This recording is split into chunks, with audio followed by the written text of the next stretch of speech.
আসসালামু আলাইকুম। পশুপালন কিন্তু আসলে একটি খুব ভালো উদ্যোগ। কারণ আপনার বাড়ির পরিত্যক্ত জায়গায় বা বাড়ির উঠানও যদি থাকে, একটু পুকুরও যদি থাকে, যেরকম একটু খালি জায়গাও যদি থাকে, তাহলে এরকম হাঁস পেলে কিন্তু আপনি স্বাবলম্বী হতে পারেন বন্ধুগণ। হাঁস আপনাকে প্রশান্তি দিবে, ডিম দিবে, আবার পাশাপাশি কিন্তু মাংসও দিবে।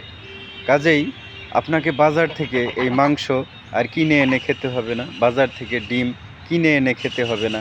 আপনি কিন্তু বাড়ির ভিতরেই আপনার চাহিদা মোতাবেক এই হাঁসগুলো, পশু পাখিগুলো লালন পালন করে কিন্তু আপনার যে খাবারের চাহিদা, ডিমের চাহিদা, মাংসের চাহিদা, এগুলো কিন্তু আপনি পূরণ করতে পারেন বন্ধুগণ। তাই আসুন, আমরা খালি জায়গা ফেলে না রেখে, যেরকম যদি পুকুর থাকে, পাশে যদি এরকম পুকুর থাকে, এই পুকুর এরকম ছোট্ট পরিসরে কিন্তু এই হাঁস আপনারা পালন করতে পারবেন এবং চাহিদা, পারিবারিক যে চাহিদা, সেটা কিন্তু আপনারা পূরণ করতে পারবেন। কাজেই আসুন, আমরা উদ্যোগী হই, স্বল্প পরিসরে এই হাঁস চাষ, মুরগি চাষ, মাছ চাষ শুরু করি। তাহলে আমরা আস্তে আস্তে কিন্তু এগিয়ে যেতে পারবো, স্বাবলম্বী হতে পারবো। একটু শ্রম দিতে হবে, একটু পরিচর্যার মানসিকতা থাকতে হবে, তাহলেই কিন্তু আমরা এগিয়ে যেতে পারবো এবং সফলকাম হতে পারবো।